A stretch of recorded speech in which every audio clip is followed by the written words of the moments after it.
Thank you for the previous presenter first. So Jaanika started with stressing that we need to prioritize. Jaanika said that there's no money. Everybody knows that the times are hard. They're pressing. We cannot do everything. It's not like the bright times. We have to prioritize. So for this panel, I'm not taking, like as a result, the result cannot be that we can do everything right now, right away, at once, and we'll be all happy. The situation where we are at in our healthcare system with our country, with our budget, with the economic situation, with the growing patient needs is that we need to prioritize hard.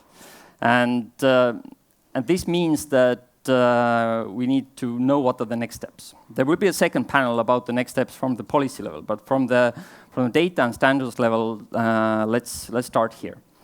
I will be demanding, and we'll be asking hopefully difficult questions. But everybody's so professional, not been in this field so long, so that don't be afraid. When I looked at this figure before, there was like this nice figure, even maybe a few times. openEHR, OMOP, FHIR, they're all friends. They can be all implemented at the same time. I don't believe that's the case, but this figure was missing one thing. So it was missing what we have right now. So this titulated Estonian Digital Society Health Information System that has been up and running for, I don't know, a few decades. What we have is a vendor-neutral architecture. So we have a central repository. Yes, it's document-based, but it's there. We have providers. We have know-how in the system. We have standards, like terminologies, international terminologies, adjusted standards that are put in use. We are able to, so like you showed, I have done also similar studies. We can do research. Yes, it might be a bit hard. We want more data, but we can do research based on this data. So it's kind of a little bit schizophrenic because on one point it's like going quite well, but at the same time we're talking about quite a big overhaul and we need to change a lot also. So Kerli, let's start with you. So you've been working on this for 10 years. So what's the most pressing need for you right now? So what are we missing? So what's the current situation? Okay, I thought that you will start with me. As you mentioned already, we have a running system for more than 15 years already.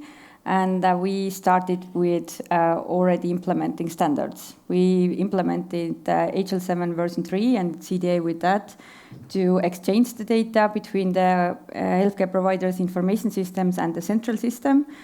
We have implemented different terminology standards. Not all of them are internationally based value sets that we use, but we have created our own value sets also. That is also one of the problems that we want to more depend on international standards, so we do not have to do all the work on our own.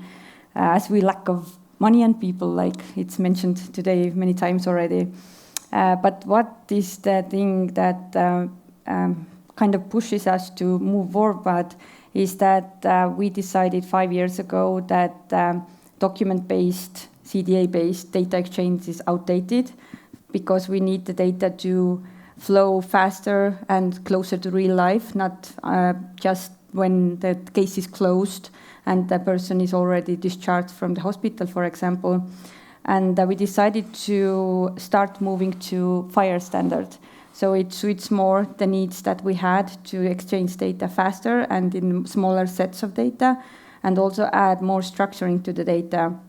But when we started to do that, we saw that mapping from CDA to FHIR, it's not easy task, not only from CDA, but also considering the version 3 old phase that we had or still have. And we were lacking the kind of common data model, because mapping from one data exchange standard to another one, it's not kind of time-lasting approach to go with, because we never know. Yes, you created FHIR, but maybe in 15 years we will have another one, a new one, and also FHIR, as we see, is versioning really fast. So there will be additions to the current version in a couple of years, after every couple of years. So we need to have a common data model to map all that to, or start from the data itself. With that, we also started to kind of build up the system on our own. We didn't choose openEHR at that point, because just dealing with one new international standard as FHIR, it's much easier than CDA or version 3 to implement, but still it needs a lot of work to get to know the standard, how it works, how it can be implemented, and we also have the history. So we need to keep the history data. We need to map it to new versions, and this was kind of the starting point where we started to think about data modeling, like a separate part, like clinical data itself, not only focus on how the data could be structured or standardized to exchange that. Okay, so just to clarify, so right now we have a document-based central repository, and by data model you mean, like for example, that we don't have a document-based, but we have some kind of event-based structure. Yeah. So we're moving towards from documents to data, right? Exactly. Yeah, and we need the data model for this. You mentioned FHIR several times. So, Graham, is this right way to go? Well, I'm not going to say yes or no to that. In Australia, we have a very similar situation with a CDA-based repository that we're currently taking to FHIR. And the first thing that I observe about that particular project is there's no functional outcome. We're just doing it for technology's sake. I worry they're doing it to make me happy, actually, but there's no, like, we're not going to get anything for that. And so I've said several times, why would you do that? But from our point of view, the real answer is that right now the documents are not leverageable, and the kind of startups that we would like to be making patient-centric additions are not doing that. Whereas they've said that they will do it on FHIR, so maybe they will. But it leaves us the opportunity to leverage, once everything's moved over to FHIR, we can start leveraging it in the way that Kerli is talking about, in terms of as a platform for data in exchange in other ways. And you said more event-based. Those things make sense. You know, I also wrote the CDA document. If you look, it's my name on the spec, right? So I loved CDA back in the time.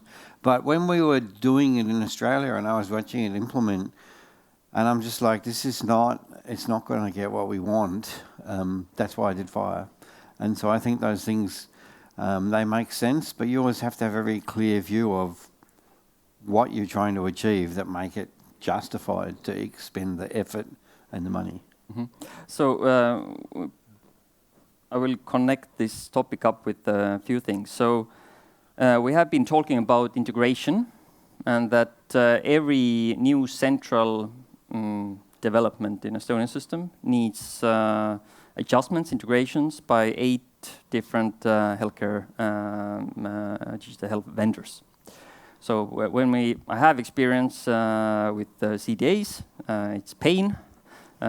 Planned few months was more, but and the assumption is that if we had event-based central repository, then it would be a way. Well, it would be easier. It would be less resources, needing less resources. So resources is something that we are talking about here.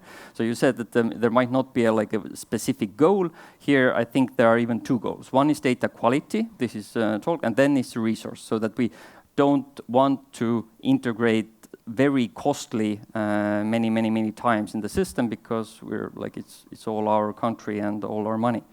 Is this a one possible goal for switching to event-based, switching to FHIR?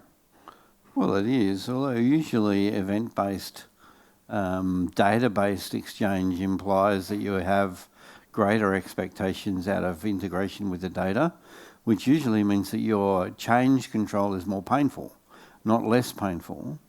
And the real question is, what kind of changes are you making? If you're making a change and all the vendors have to sign onto it, presumably you're actually looking for a functional outcome driving the change. Why would it be any different with any other architecture? You're still going to have to get everyone to buy into the change. I mean, hopefully you're just not making a change to the architecture for the architecture's sake. We try to avoid that. If you're actually like saying, well, everyone needs to make the change, why would an architecture make any difference to that? Presumably some kind of requirements flowing through the system that are going to drive that change. I didn't ask what the change is, but usually that's the goal. And so our usual theory, at least, at HL7 is moving from documents to data, from retrospective collection to hooked up APIs means that the systems are more tightly bound and that they're going to be the change control becomes more difficult, not less difficult. But it does, there's differences in architecture, so it's not a simple rule. It's a general principle, though. Hanna, what could be the goal of going forward with change and going towards, you mentioned several things, very, very many different goals for that openEHR could help. But I would maybe ask you then that what is the typical goal that all openEHR implementers trying to achieve? What is the number one goal when they come to openEHR or to and say, okay, we want this, can you help us with openEHR? I think I always say that we should have the basics right. And when I say basics right, the data should be separated from the applications. It should be good quality data, it should be rich data, but also accessible data. And I think that it is unacceptable that some vendors lock data because it is our data, it is the patient's data. And if we want to reuse it, it should be possible to the maximal extent. Okay, so separation of data. Separation of data, but we just also established right now that Estonia has separation of data and application. We have a common, yes, document-based, but still database, which has you can integrate to it, you can pull data, throw data in. Private vendors can do it, public can do it. We just heard that even though data quality is super bad, then we still have a very good data viewer that doctors really like. So there's when I have listened the whole day, and being in healthcare, this always happens. You have a lot of contradiction constantly, and this is because everybody has different perspectives. So my question is, yes, what would be the besides vendor lock avoidance and this architectural thing, what is the second thing, for example, then that people want when you they would want be a good in political discussions. So first of all, you have a document-based data architecture, and like what Kerli said, it is outdated. You cannot use it, for example, to teach AI algorithms. So you should have rich data, structured data, data that is in the context to make most out of it. So first of all, that. And then you should be able to reuse data. So the same data from that foundation, it can be used for different use cases, for primary use, for secondary use. You can connect all data sources to that, so it is one foundation. And you know that doctors, the most valuable asset for them is the data, because they base their decisions on the data. So this makes the data so valuable, and that is the foundation. I hope they do, but this is not often the case. But like connecting there, AI solutions based on data. We need, in order to build AI, we need good data. Yes, agree. Outcome data also. Sulev, you just brought an example of using health insurance fund data, health information system data. Now we have several startups using DICOM-based PACS architecture and building AI algorithms. Is the data so bad that we cannot build anything here? No. I've often heard that mostly the doctors are complaining about the data quality and that they believe that the data that we have collected so far cannot be used for anything useful. I don't agree with that. I strongly believe that, and we have shown that the data quality is sufficient for several questions, and it could be improved to answer other questions. And also we are trying to apply some AI methods on the data as well in our research group to,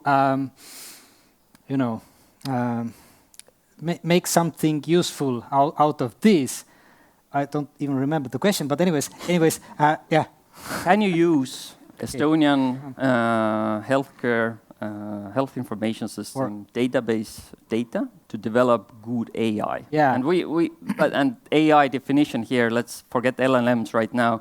Let's think about the healthcare AI, which is typically an algorithm which maybe suggests something for a doctor, and then they implement something a bit differently, but all has to be clinically validated. So for these kinds of use cases, do we have little or we have it quite a lot? Well, one thing is to train a new model. And there we can ask whether we can make a new model based on the Estonian data to get insights into the data, let's say. Yes, I think we can do that, technically at least. Okay. Another thing is that the question is whether we can use AI to actually help the doctors while treating the patients or selecting the treatment or something like that. I believe, yes, in certain areas it is already possible, and definitely in the future it would be possible because our understanding of the data gets better, the data itself gets better, and the AI models also get better over time. So we have covered now first about secondary, primary use. Doctors saying that data is not great. Whether it's possible to have it like 100% great, Graham, you thought that it's typically not possible. Hanna, you mentioned that the clinicians should be involved. So yes, maybe if they're involved, then they like the data better, what comes in or goes in or comes out. But okay, primary use data, secondary use data for research, for AI, cost, reducing cost of integration, maybe reducing some other types of cost. Like, have we any ideas what could be the prioritization of 1, 2, 3 goals of making such a big change as we're discussing here right now? Any other goals? So primary use, secondary use, cost, avoiding vendor lock-in. Perhaps one idea I have to bring out is that we are talking mostly about the technical details, changing of the underlying format from one to another.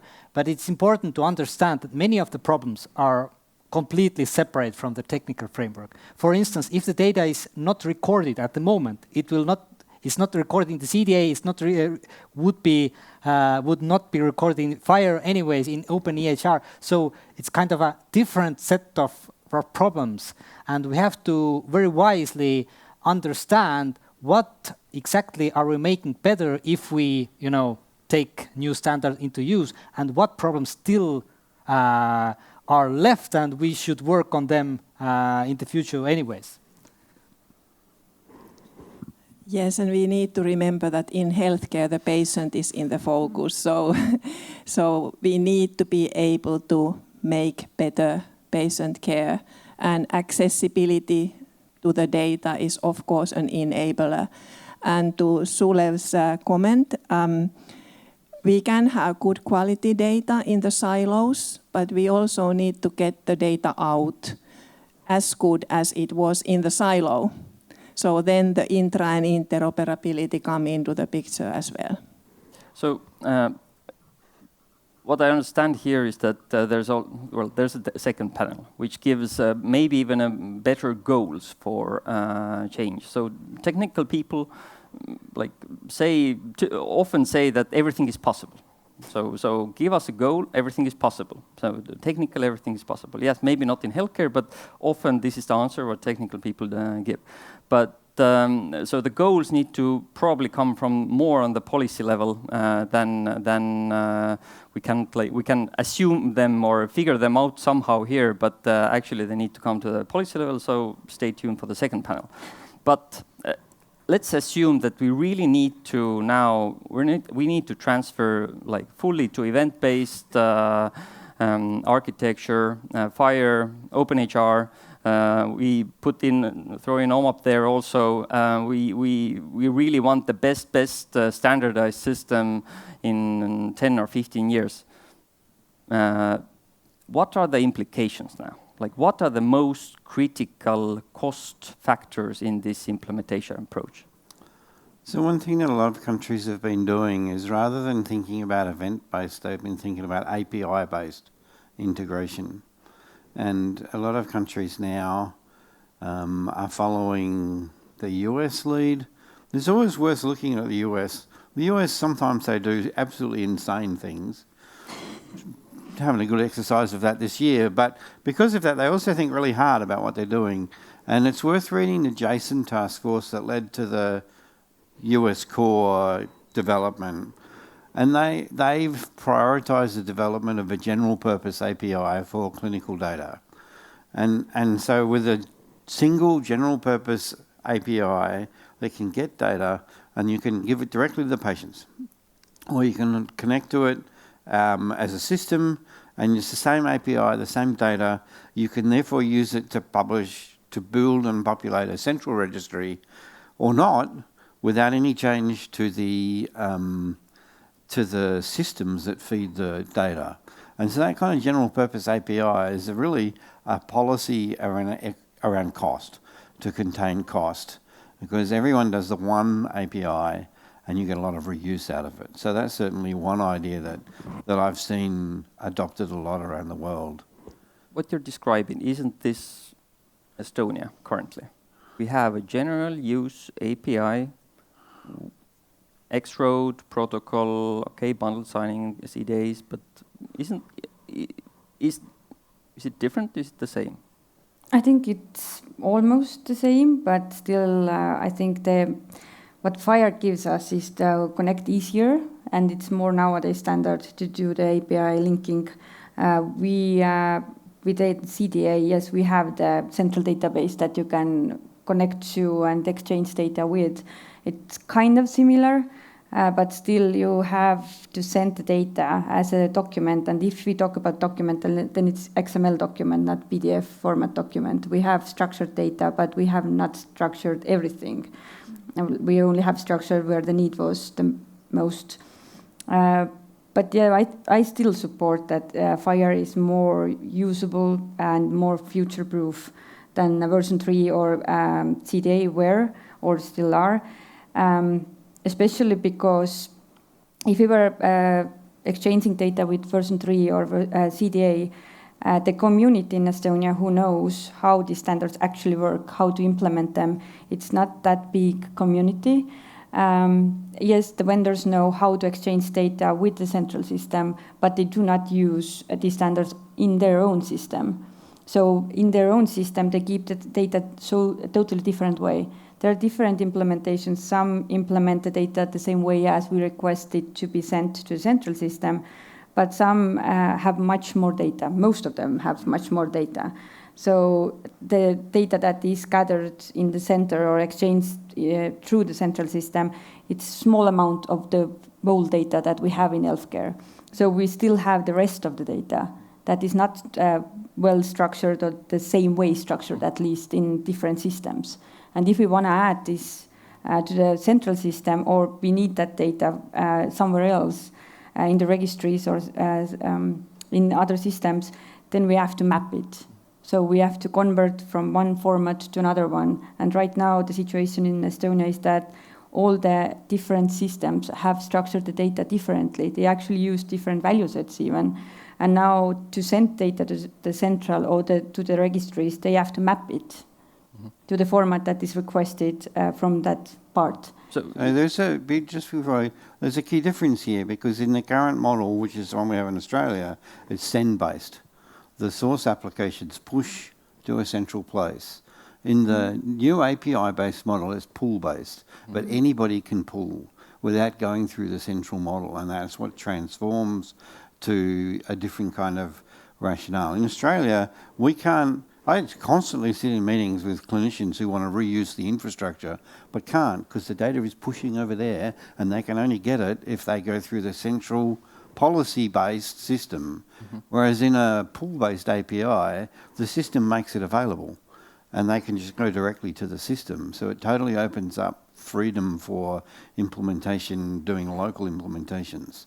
So really the key difference then is pull versus push. So Hanna, your basically thesis is that if everybody used the openEHR data model, then this problem would be way more easily solved. Is that true? I think that correct? Because both primary and secondary use of data cases, they get more and more complex. So we need more and more data, so large amount of data, but also broader data. Then it is a lot easier with the openEHR data model because we have the whole repository in use. So that is one aspect. And then also, I think we aim to be more innovative also in the future.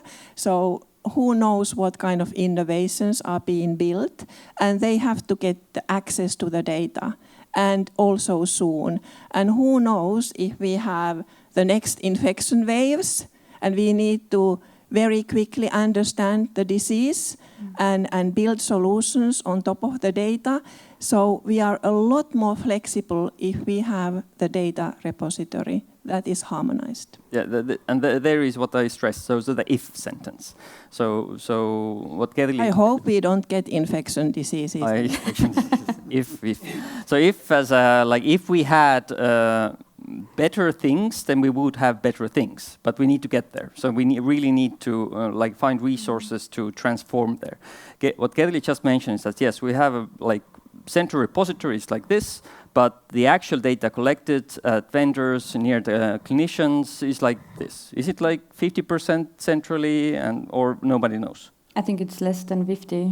Okay, so we have quite a lot of data among different vendor systems that could be used, might even be a little bit used, but every time it's one by one job, right, for researchers to go into the central into the local system. As I mentioned, we always need all the data, which means that we also have to work with the data which is 15 years old, and we have accepted that. No one is going to fix the old data for us, but we do need that anyways. And this is our sad life, I would say. But anyways, it's a normal life. It's a normal that also the medicine is evolving over time, and the humans are, very complex organisms, and the medical practice is evolving over time, and it's clear that you can't even standardize everything that is happening today, because new knowledge is coming in. Yeah, many things get standardized in the future. So I would say that dealing with the data with having various formats is a normal. However, it's important that we ensure the continuity of the data, that we are not missing the data from some years, or it's important that we do not make changes in the standards without thinking that what happens to the data in the past. Can I ask a question from you, Priit? Please do. Would you like to go back to the time 20 years ago when PAC systems, imaging devices, they had their own vendor-specific data formats? There was no DICOM. You always had to buy everything from one vendor. Would that be okay? I would ask, like, if the situation actually has changed so much. The localization and different implementation of these standards is quite a big part still. But no, I don't, and that's why I'm pressing you to figure out how we can move forward. But if we don't have the resources to make a super great, like even now number one healthcare digital system, then we won't do it. And then it's the question of decision or non-decision. Yes, I understand if new developer starts right now, there's so much talk about FHIR and openEHR. They're probably, if somebody wanted to build a new system in Estonia right now, they would already start using those standards at the first point, because like they know it. They developers want like answers quicker, and using the standards is way better to ask like, how should I do it? Let's go to the clinician. Let's figure something out. It's like time consuming. So this, I think this part, when we have new vendors coming in, they will already build like third, fourth generation solutions. At the same time, we want to keep the existing data intact. We want to keep the existing system there, which can be used for primary and secondary use. And we want interoperability. So again, all of these different goals. Like openEHR, does it have a solution? This, or like, what are the transition costs, the learning curve? So you have shown that you have a very good learning kind of like toolkit for openEHR implementation, but like how to get a qualitative shift with this without like actually losing all of this that has already been built and works to some extent. And as I said already earlier, it's a stepwise journey. So we integrate legacy, and you can actually start just by integrating legacy to the data platform and then adding enriching applications. And then gradually you can turn the legacy into openEHR-based applications as well. And you can prioritize that journey. So it's not like one-shot transformation. So I think it's very important to respect the legacy, and the legacy will be there for many years still. And also when you talked about this data, document-based data sharing, in many countries, we have document-based data sharing and openEHR-based data sharing hand in hand. And then through templates, we build the documents that are legally determined. So there is also complementary function in that. Yeah. But how much this would increase the costs? If we had document-based, event-based, hand-in-hand, if we had a health information system which is modeled based on openEHR, has a FHIR in event-based integration, and also has to keep up the existing document-based system. So like how many times cost of running the existing system? So like Graham said at the beginning, at some point, first, it will cost more. So, we have to invest in open standards, but then we have to look at the future and make the cost-benefit analysis. And think about the migrations, for example, when you change system parts or whole systems and you need to migrate the data to the next solution. If we have a data repository that has got the harmonized data, we don't have to migrate anymore. So at some point, this will start being, very beneficial. You're watching for openEHR-based model for the data repository. Let's say we start building it up slowly and connect something to it. But what is the alternative? Could it be a FHIR-based repository? Could it to be like Estonian model of CDAs, split apart events, adding some specifics for us? Omop? Well, different purposes. Everything is built for different purposes, and perhaps you need all three. So sorry, it costs you more money, but anyways, I mean that you need the FHIR for data exchange. Perhaps you need an openEHR for building information systems, and you do need OMOP for conducting data analysis on top of the data. And I would like right now I'm avocados diaboli for about the cost rate, but at the same time let's look at AI. Let's look at LLMs.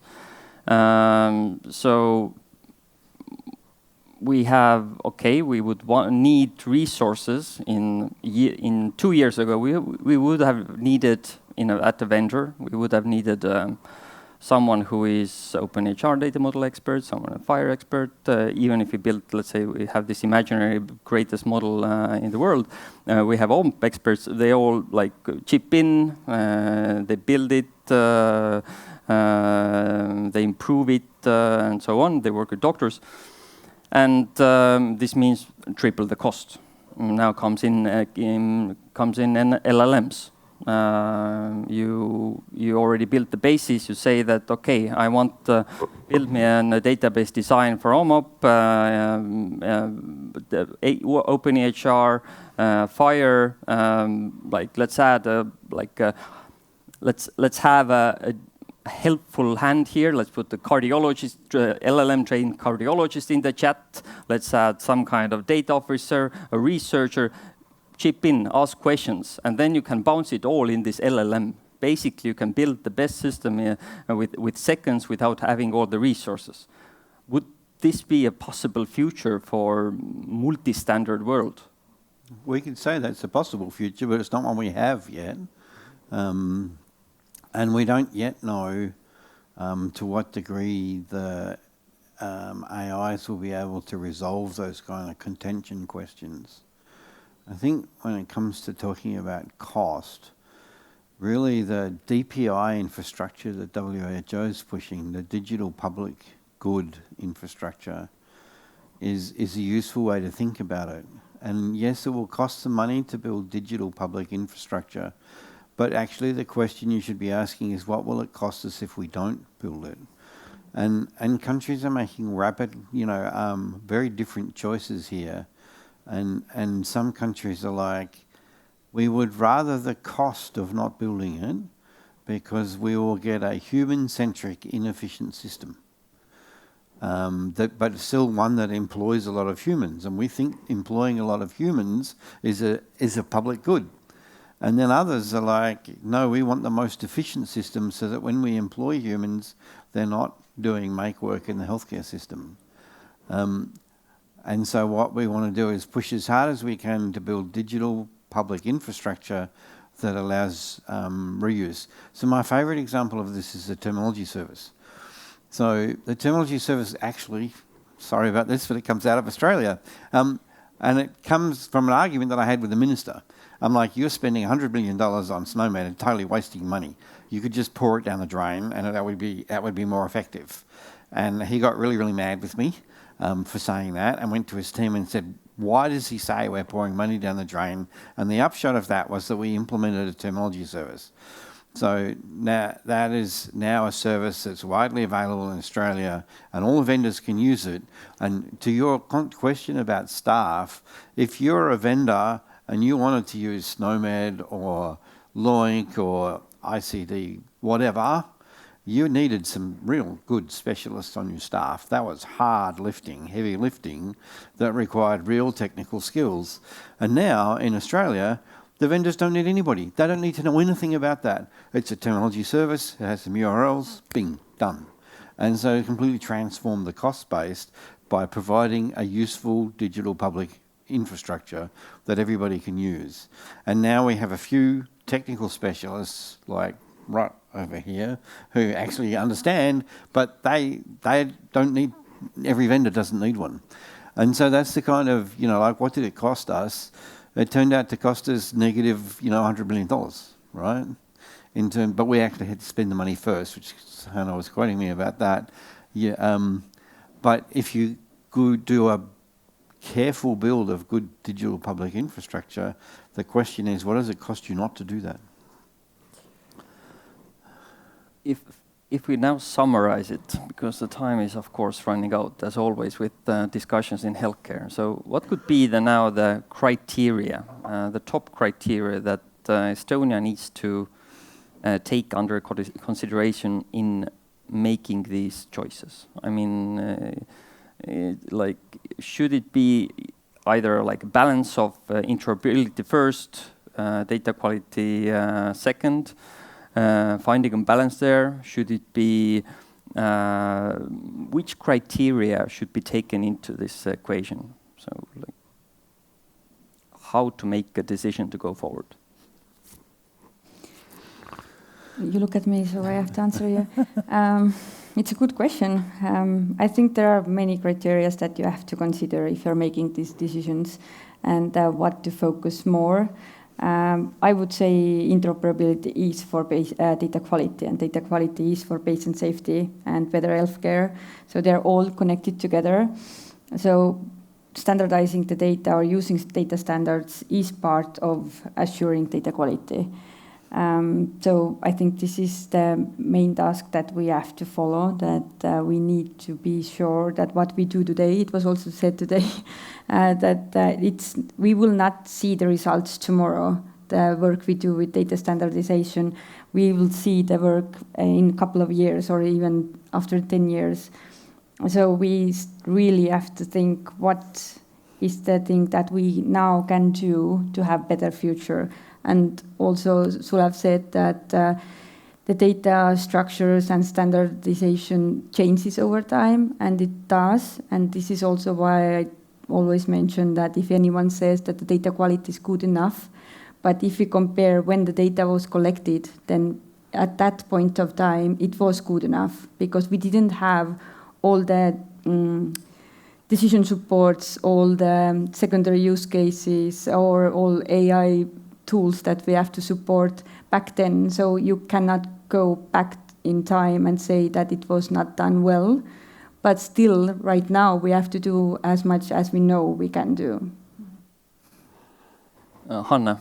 I totally agree with Kerli. Quality and interoperability, they go hand in hand. What I would like to also say that the earlier we standardize and harmonize, and this means the collection points, the better, the more reliable the data is.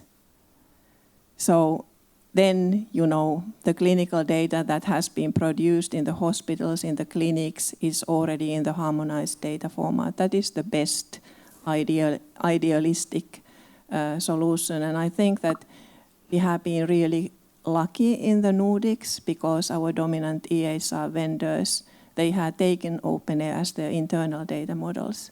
So then we can trust the data, and then we can also trust the AI solutions that have been developed or will be developed on top of that data.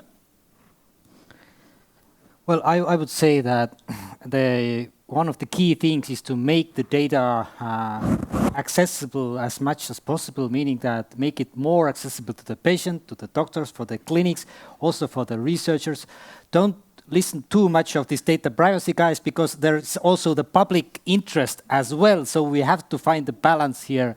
And I strongly believe that the more the data is used, the more accessible it is, the more like small issues come up, and you can easily and in a fast way to fix these issues, and by doing that, to increase the data quality as a result. For me, I think that your single biggest resource constraint is people, because it is the same in every country, and that the thing that you should prioritize is the things that give you the most reuse of the people that you have. And certainly that's the framework that I try and encourage us to think about in Australia, is how do we get the most reuse, and what projects we work on should all be about maximising reuse of people and of data. And that's just not disagreeing with any, but it's just the framework that I'm looking at it through. The people in here, the hardest people to find, who want to work hard on this stuff. And I think that's going to get worse now that AI will take away everyone's will.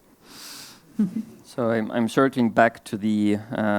So thanks for the thank you for the answer, because it kind of adds to this. We want more interoperable data, better quality data, more data, but at the same time, there's the human resources who have to know how to work on this data.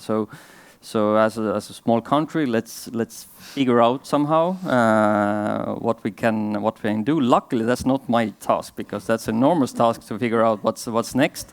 But I can ask some questions in the second panel. Thank you so much. Do we have time for questions from the audience? Fortunately, no. Fortunately, no. Yes. But thank you so much for the discussion. Hopefully, some food or thought. Thank you, Priit. Thank you. Thank you very much.